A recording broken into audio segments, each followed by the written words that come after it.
नमस्कार, मैं डॉक्टर प्रेमलता मिश्रा, सहायक प्राध्यापक एवं प्रभारी प्राचार्य, शासकीय कोदूराम दलित महाविद्यालय नवागढ़, जिला बेमेतरा।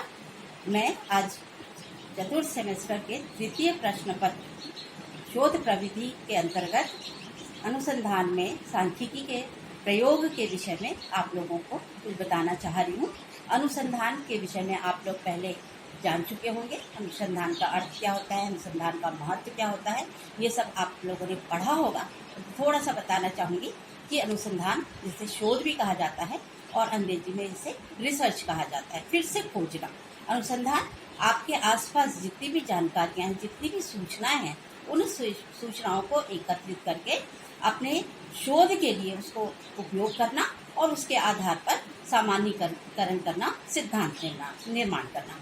कोई भी विषय है, सभी विषय में अनुसंधान का बहुत अधिक महत्व होता है, चाहे वह प्राकृतिक विज्ञान हो चाहे सामाजिक विज्ञान। जितने अधिक अनुसंधान होंगे, जितने अधिक सिद्धांत निर्माण होंगे, जितनी अधिक अवधारणा बनेगी, उतना ही वह विषय विकसित होगा और उपयोगी होगा। समाज के लिए उपयोगिता सबसे महत्वपूर्ण होती है किसी भी विषय की, और यह उपयोगिता तभी होगी जब आप सिद्धांत निर्माण करेंगे और वह सिद्धांत व्यावहारिक होगा और उपयोगी होगा। उन सिद्धांतों के आधार पर आप व्यावहारिक कार्य कर सकते हैं। राजनीति विज्ञान एक सामाजिक विज्ञान है। इसका संबंध मनुष्य के मानव व्यवहार से संबंधित है, राजनीतिक व्यवहार से संबंधित है।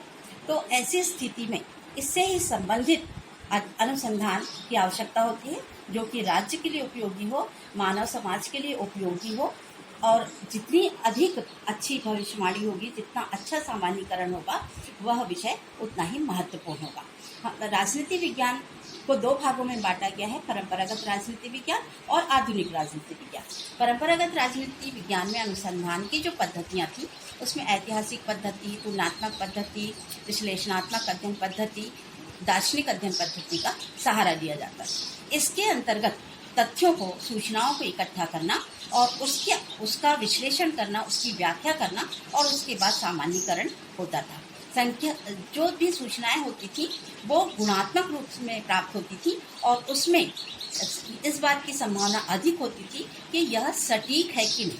हम किसी भी व्यक्ति के बारे में यदि कोई सूचना प्राप्त करते हैं तो जरूरी नहीं है कि वह सूचना बिल्कुल सही दे, या बाद की परिस्थितियों में भी वह सूचना सही है। वहीं पर यदि हम अनुसंधान में सांख्यिकी का प्रयोग करते हैं, अब सांख्यिकी का अर्थ क्या होता है? सांख्यिकी मतलब शब्द से ही स्पष्ट है, संख्याओं के आधार पर अध्ययन करना, संख्याओं के आधार पर तथ्य इकट्ठा करना, संकलन करना, विश्लेषण करना, व्याख्या करना, और उसके बाद फिर सिद्धांत निर्माण करना या निष्कर्ष निकालना।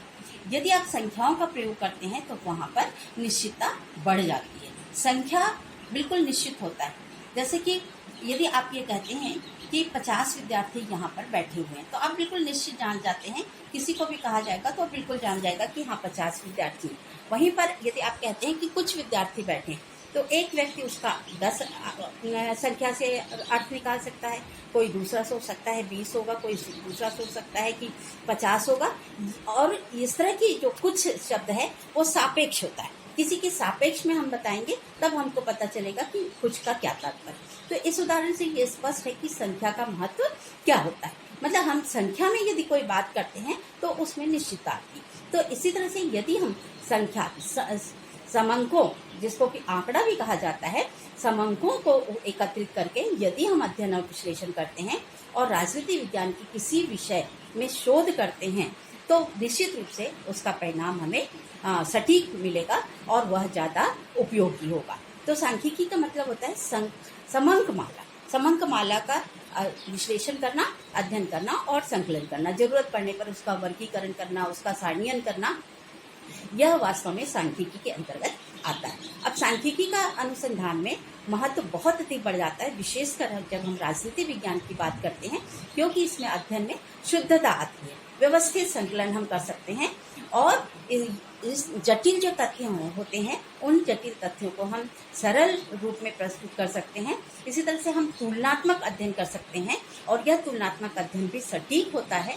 नई योजना के निर्माण में हम अंकों का सहारा लेकर यदि कोई अध्ययन करते हैं तो यह योजना हमारे लिए सफल हो सकती है, सही हो सकती है, अनुमान अधिकतम सही हो सकते हैं।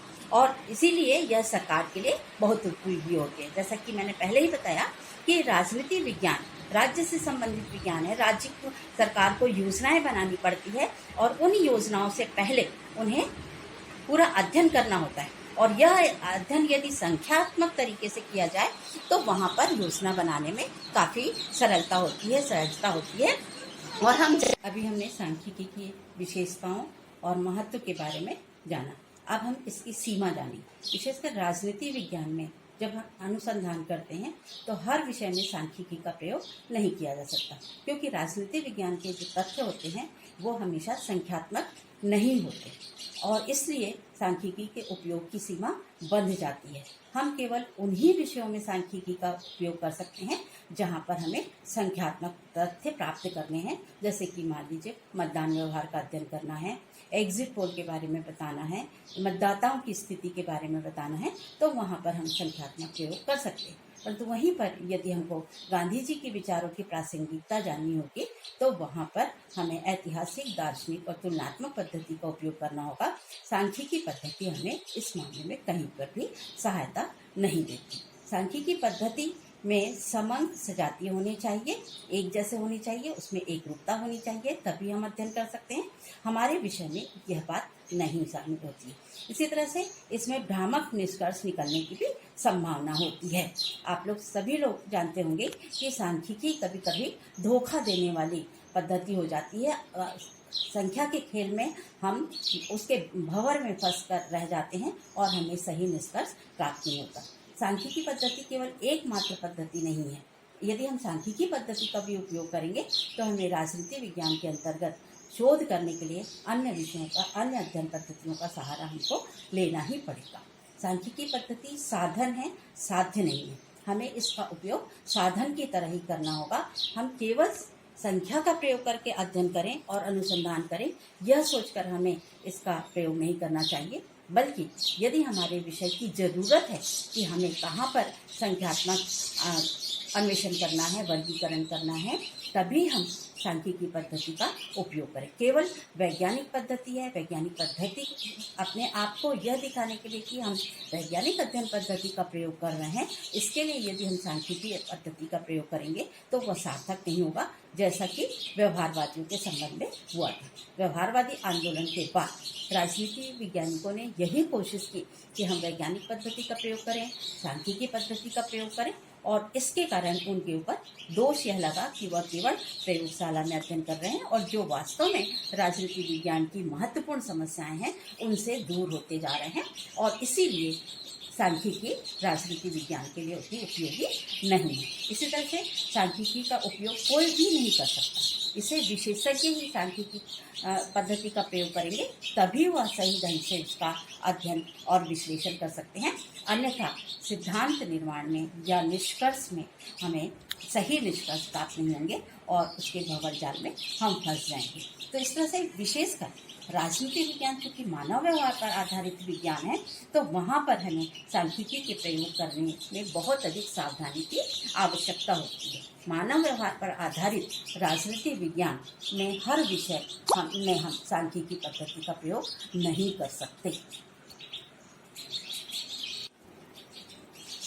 सांख्यिकी के अंतर्गत सामान्य केंद्रीय प्रवृत्ति का अध्ययन करने के लिए विभिन्न पद्धतियां हैं, उसके बारे में हम जानेंगे, जिसे साधारण भाषा में माध्य कहा जाता है। आप लोग सभी औसत से परिचित होंगे, एवरेज से परिचित होंगे, इसे ही समांतर माध्य। और इसी तरह से दूसरी केंद्रीय प्रवृत्ति होती है बहुलक और मध्यिका। केंद्रीय प्रवृत्ति का महत्व ये होता है कि यह संख्याओं की केंद्रीय प्रवृत्ति को बताती है, तो इसलिए हमें अलग अलग एक एक संख्याओं के बारे में वर्णन करने की जरूरत नहीं है, और एवरेज रूप में या केंद्रीय प्रवृत्ति के रूप में हम इस अध्ययन करते हैं और बताते हैं। इससे हमको किसी भी बात को रखने में सहायता मिलती है। जैसा कि उदाहरण के रूप में मान लीजिए हमारी क्लास में 10 बच्चे हैं, 10 बच्चों के अलग अलग अंक हैं, तो इन अंकों को जोड़कर हम उसका एवरेज निकालते हैं और हम ये बताते हैं कि हाँ, इस क्लास के बच्चों का एवरेज अंक इतना है, ये मीन इतना है। तो इसी तरह से सांख्यिकी में इन सब की गणना की जाती है, केंद्रीय प्रवृत्ति की गणना की जाती है, उसके बहुत तरीके होते हैं। उसके बारे में आप लोगों को मैं बताना चाहती हूँ। सबसे पहले हम समांतर माध्य, जिसे कि मीन कहा जाता है, इसके बारे में हम चर्चा करेंगे। अब ये देखिए यहाँ पर ये मीन या समांतर माध्य की विशेषता क्या है कि यह केंद्रीय प्रवृत्ति की माप की सरल विधि होती है। इसमें समस्त पद मूल्यों का समान महत्व होता है। पदों की आवृत्ति की तुलना में पद मूल्यों का महत्व अधिक होता है। यहाँ पर आवृत्ति का मतलब क्या है कि पद मूल्य को कितनी बार दोहराया जा रहा है। प्रत्येक पद की गणना केवल एक बार होती है और यह उपयोगी और महत्वपूर्ण विश्लेषण के लिए संभव है। अब किसी भी श्रेणी के समस्त पद मूल्यों के योग में उनकी संख्या का भाग देने से माध्य प्राप्त होता है। जैसा कि उदाहरण 5 छात्र हैं और उनके अलग अलग अंक हैं, तो अलग अलग अंकों को जोड़कर उसमें 5 से भाग देने पर जो अंक प्राप्त होगा वो समांतर माध्य होगा। अब समांतर माध्य निकालने की विभिन्न तरीके हैं। सबसे पहले हम ये देखेंगे व्यक्तिगत श्रेणी में समांतर माध्य निकालना। अब व्यक्तिगत श्रेणी क्या होती है? व्यक्तिगत श्रेणी का मतलब होता है एक एक इंडिविजुअल, एक एक व्यक्ति के अंक है। मान लीजिए एक एक छात्र के अंक हैं, तो वो अलग अलग हैं, तो उसका हम किस तरह से समांतर माध्य निकालेंगे? तो इसमें भी प्रत्यक्ष रीति, डायरेक्ट मेथड है। इसका सूत्र है bar x is equal to sum of x upon N.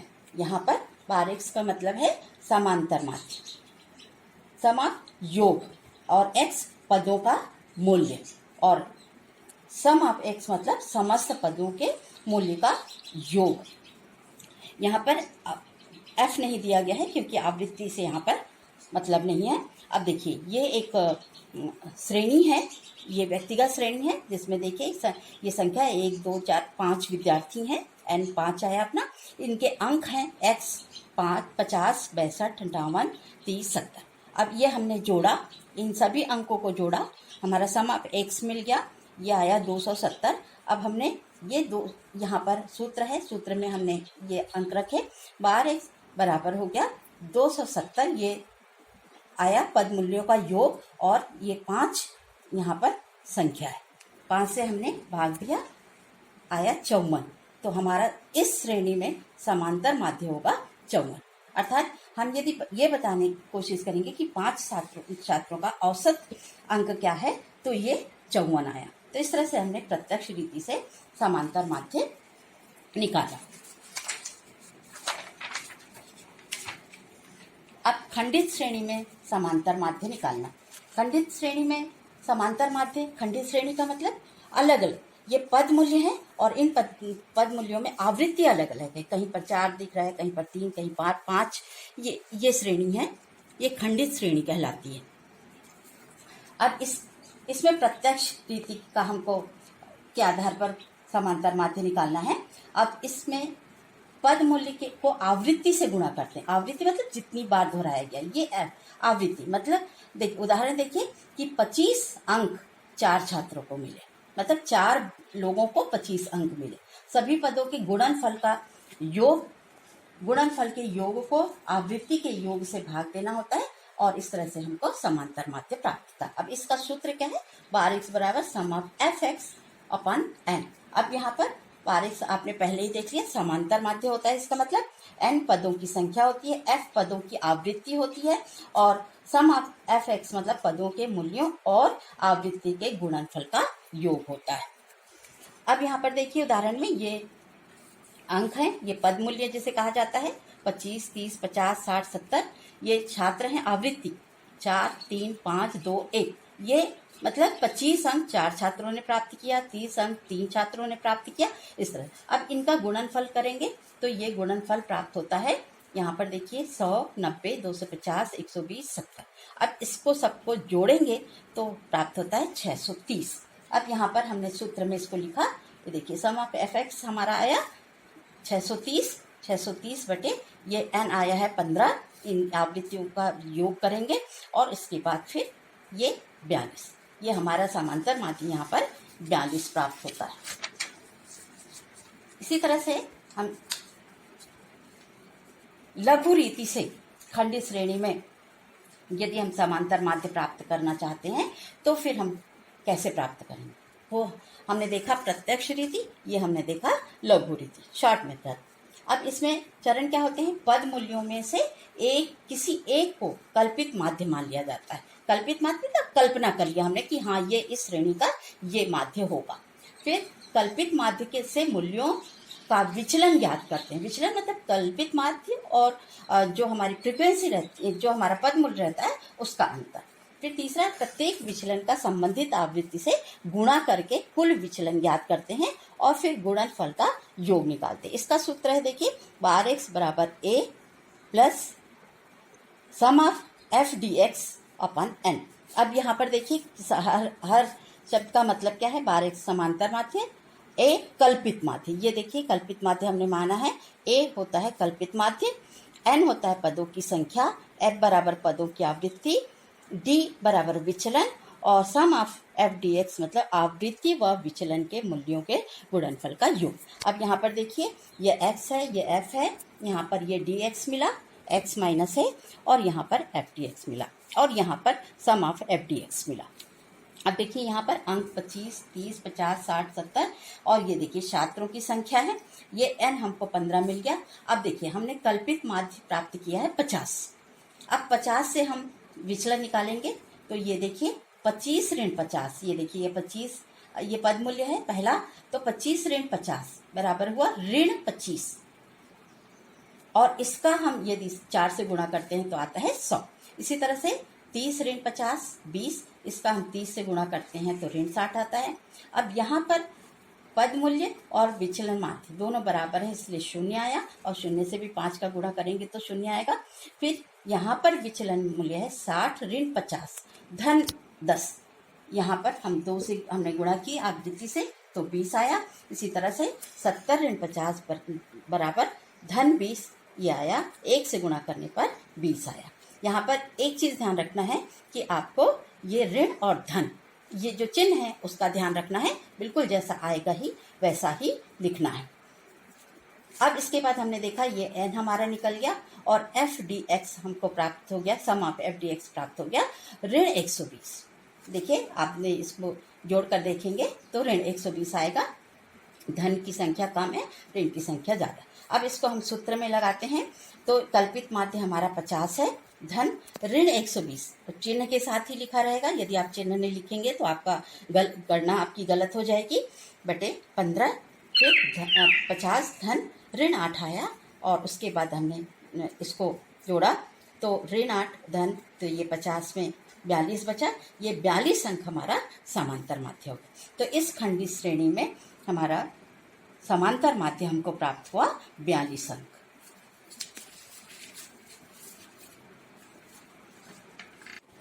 व्यक्तिगत श्रेणी में लघु रीति निकालिए। अब इसके चरण देखिए, एक कल्पित माध्य ले लेते हैं, कल्पित माध्य से सभी मूल्यों से विचलन ज्ञात करते हैं, पद मूल्य से कल्पित माध्य को घटा देने से विचलन ज्ञात हो जाता है, और सूत्र निम्न सूत्र का प्रयोग करते हैं, बार एक्स बराबर ए धन सम ऑफ डी एक्स बटे एन। अब यहाँ पर देखिए एक एक अर्थ, बार एक्स समानांतर माध्य है, ए कल्पित माध्य है, एन पदों की संख्या है, डी विचलन है और एक्स पद मूल्य है। अब ये सारणी देखिए, यहाँ पर उदाहरण के रूप में ये देखिए संख्या 1 2 3 4 5 और इनमें अंक, 1 को 58 अंक मिले, 2 को 62, 3 को 58, 4 को 30 और 5 को 70 अंक। अब पद मूल्य का विचलन, अब काल्पनिक माध्य हमने मान लिया 58, अब ये 58 से हमको पद मूल्य का विचलन ज्ञात करना है। अब ये देखिए 50 ऋण 58 बराबर ऋण 8, ये 50 है, फिर 62 ऋण 58 धन 4 है, 58 ऋण 58 0 है, 30 ऋण 58 ऋण 28 आएगा, और 70 ऋण 58 धन 12 आएगा। अब यहाँ पर चिन्ह का, जैसा कि पिछले बार भी मैंने बताया कि चिन्ह का ध्यान रखना है, जहाँ पर धन आएगा वहाँ धन, जहाँ पर ऋण आएगा ऋण। अब ये सम ऑफ डी एक्स हमको प्राप्त होता है ऋण 20 माइनस 20। अब यहाँ पर सूत्र में इसको अंकों को रखते हैं तो ये 58 ये कल्पित माध्य है, धन ये ऋण 20 बटे 5 बराबर आ गया ऋण 5। अब यहाँ पर हमने किया 58 धन ऋण 4 बराबर 54। तो हमारे इस श्रेणी का समांतर माध्य हमको 54 अंक प्राप्त होता है। इसी तरह से अब हमको सतत श्रेणी में समांतर माध्य निकालना है। सतत श्रेणी का मतलब क्या होता है? लगातार। सतत शब्द का मतलब ही होता है निरंतर, लगातार। ये यहाँ के जो पद मूल्य होते हैं वो लगातार होते हैं। अब यहाँ पर प्रत्यक्ष रीति है। प्रत्यक्ष रीति के चरण कौन कौन से हैं ये देखिए। यहाँ पर देखिए, सतत श्रेणी या वर्गांतरों का मध्य मान अथवा मध्य मूल्य निकालना होता है। मध्य मूल्य को आवृत्तियों से गुणा कर योग निकाला जाता है और गुणनफल के योगों को आवृत्ति के योग से भाग देते हैं। इस तरह से समांतर माध्य निकलता है। ये सूत्र है bar x is equal to sum of f x minus upon n. अब देखिए उदाहरण यहाँ पर, ये पद मूल्य है 10 से 20, 30 से 40, 50 से 60, 70 से 80, 90 से 100। छात्र संख्या यहाँ पर देखिए, ये फ्रीक्वेंसी इसका अर्थ होता है 2, 5, 8, 9, 1। और एन हमको इनका जोड़ेंगे तो ये 25 प्राप्त होगा। ये प्राप्तांक मध्य मूल्य। प्राप्त मध्य मूल्य कौन सा है? ये 10 से 20 के बीच में मध्य मूल्य कौन सा है? 15। इसी तरह से 30 से 40 के बीच में 35, 50 से 60 के बीच में 55, 70 से 80 के बीच में 75, 90 से 100 के बीच में 95। अब इसका हम ये इस मध्य मूल्य का गुणा आवृत्ति से करते हैं तो 15 × 30 ये इस तरह से आ गया 30, 175, 440, 675, 95। अब हमको सम ऑफ एफ एक्स प्राप्त हुआ 1415। अब हमने ये सूत्र में रखा, ये सूत्र देखिए, सूत्र में हमने मान रखा 1415/25, ये आ गया 56.6। तो इस श्रेणी का समांतर माध्य हमको 56.6 अंक प्राप्त होता है। ये प्रत्यक्ष रीति है। अब लघु रीति से हमको सतत श्रेणी में निकालना है। लघु रीति से ये देखिए, अब यहाँ पर देखिए इसके चरण कौन कौन से हैं? वर्गांतरों से मध्य मूल्य निकालना, कल्पित मध्य मूल्यों से एक को मान लेना, कल्पित माध्य से मूल्यों का विचलन ज्ञात करना, प्रत्येक विचलन को आवृत्ति से गुणा करके गुणनफल का योग प्राप्त करना। अब यहाँ पर सूत्र देखिए, bar x is equal to a plus sum of f d x upon n. अब यहाँ पर देखिए इसका एक एक शब्द का अर्थ देखिए, एक एक अक्षर का। बार एक्स समांतर माध्य हो गया, एक कल्पित माध्य मूल्य हो गया, एन आवृत्तियों का योग हो गया और f sum of f d x पद विचलन के व आवृत्तियों के गुणनफल का योग हो गया। अब ये उदाहरण देखिए, ये श्रेणी है 10 से 20, 30 से 40, 50 से 60, 70 से 80, 90 से 100 और यहाँ 2, 5, 8, 9, 1 ये एन हमारा 25 निकला। यहाँ पर प्राप्तांक मध्य मूल्य ये है, यहाँ से निकाला हमने, जैसे पिछले हमने निकाला था 15, 35, 55, 75 और 95। कल्पित माध्य हमने 55 लिया। अब यहाँ पर देखिए विचलन हमको ज्ञात करना है, तो 15 ऋण 55 बराबर ऋण 40, फिर 35 में हमने घटाया 55 को ऋण 20 और इसी तरह से ये धन 20 और धन 40। अब ये विचलन का हमने आवृत्ति से गुणा किया तो ये 2 × 40 ऋण 40 तो ऋण 80। अब इसी तरह से ऋण 100 धन 180 धन 40। अब हमको सम ऑफ एफ डी एक्स प्राप्त हुआ धन 40। अब हमने यहाँ पर सूत्र में मान रखा, हमारा सम ऑफ एफ डी एक्स प्राप्त हुआ है धन 40। धन 40 हमने लिखा, हमारा एन है 25 और कल्पित माध्य 55। तो 25 में से 40 भाग दिया हमने तो 1.6 मिला। 55 धन 1.6 बराबर 56.6। ये समांतर माध्य हमको इस श्रेणी में प्राप्त हुआ। प्रत्यक्ष रीति से भी हमने जो मान निकाला था इसी श्रेणी का, उसमें भी 56.6 समांतर माध्य प्राप्त हुआ था।